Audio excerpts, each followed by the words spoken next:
You have one? Okay. I sat here and I kept looking down and seeing all these programs.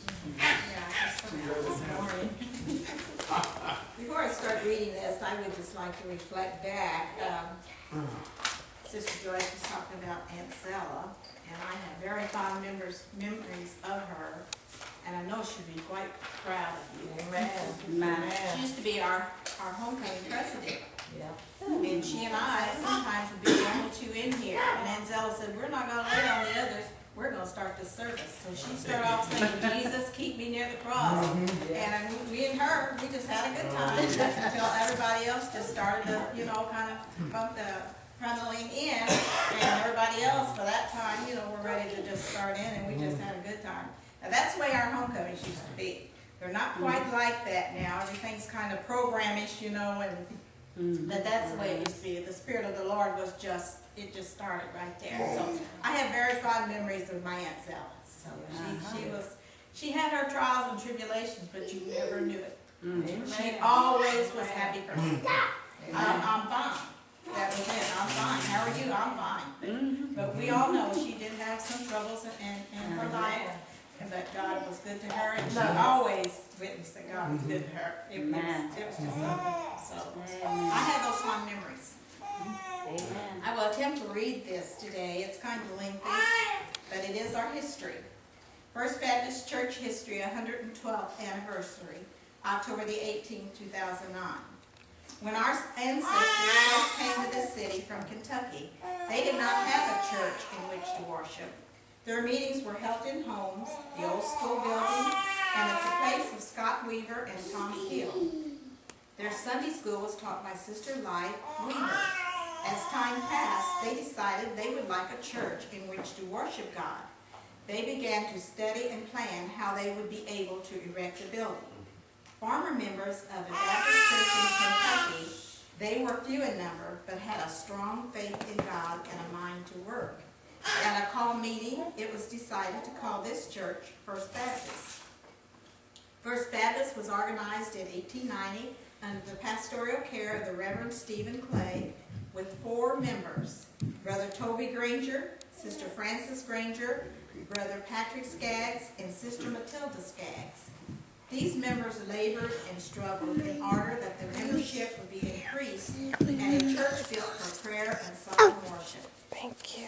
In a short while, new members were added to the church, and the following men chosen as deacons: Brother Isaac Mahan, Brother Bat Mitchell, Brother Thomas Pulliam, Brother Toby Granger, and Brother Patrick Skaggs. In 1895, plans for building a church were started. Sufficient finances were raised through a camp meeting conducted by the Reverend Robert Green to start a building fund. The timber was cut by members of the church. It was off there by Brother Elder Granger and Brother Murray Pulliam, and saw by Mr. Sherman Dare. Mr. Charles Weaver did the planning and the measuring. The men of the church lended their forces together with others and erected the building. Mr. Jesse Washington began the plastering, but died while the work was in progress, and Mr. Roy Washington, his son, completed the job. This was a happy time for all the members of the church, both young and all worked together. Through tireless efforts, faith, fasting, and prayer, the old saints of God were able to build the church in 1897. The cornerstone was laid on October 17, 1897, and the sermon was delivered by the Reverend D.M. Turner. In 1898, the dedication services were conducted by the Reverend Stephen Clay, the Reverend Lockett, and the Reverend C.H. Husband. The membership of the church grew, and many young people were united with the church. At this time, some of the first youth of the new church were Florence Wright, Emma Wright, Mary Wright, Jill Colbert, Kate Colbert, Lillian Barnett, Jim Allen, Sidney Wright, John Harn, Pinky Granger, Herschel Granger, Elder Granger, Bud Skaggs, William Granger, Isaiah Granger, Bud Colbert, Alberta Pet Colbert, Sarah Colbert, Lula Granger, Sister Skaggs, and the young Harris boy. Appointed to the deacon board were Brother Isaiah, Elder, Herschel, Samuel, and Will Granger, and John Marshall. Congregational singing was an enjoyable part of every service. Some of the favorite hymns of the first members, and still used, Our blessed be the tie that binds. Am I a soldier of the cross? Dark was the night, and cold the ground in which the Lord was laying. Did Christ over sinners weep? There is a fountain filled with blood and amazing grace. You know amazing grace?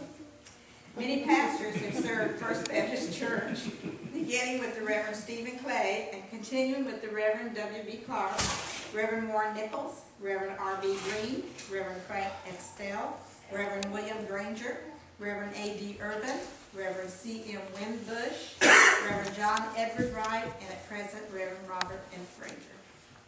We are blessed to have Brother Alpha Beckett as our deacon, and on our mother's board is Sister Sue Beckett and Sister Joyce Granger.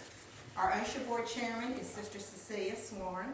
Our Sunday school superintendent is Brother Richard Sworn.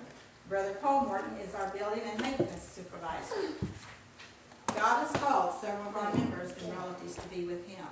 Our former pastor, Reverend Ed Wright, passed on August the 15th, 1992. He pastored First Baptist from 1955 to 1976 when he retired. Our former Sunday school superintendent, Brother Max Granger, passed away November 1993. Our former church clerk, treasurer, and food chairman, Sister Christina Granger, passed away November the 27th, 2002. Our former First Lady, Sister Bertina Wright, passed away August the 23rd, 2003. Several of our members have moved to larger cities and united with churches in their areas. We are looking forward to his blessings by adding more to our membership. Through donations and efforts of the church members, over the years, we have made many improvements to our church and activity building. Landscaping, shrubbery, bathrooms, carpet in our sanctuary, bathrooms and church steps, and padded pews. A new electrical system, fluorescent lighting, new furnaces, new basement steps, new sound system in our church and activity building. And in 1999, a new outdoor shelter was built and later enclosed with electricity in 2003.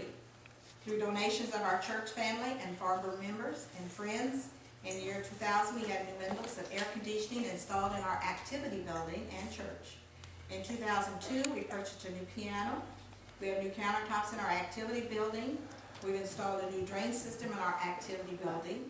We also enclosed a study for our pastor in the activities building, and a new PA system podium was donated to the church by the choir. Can't we say praise him? Praise him. God has truly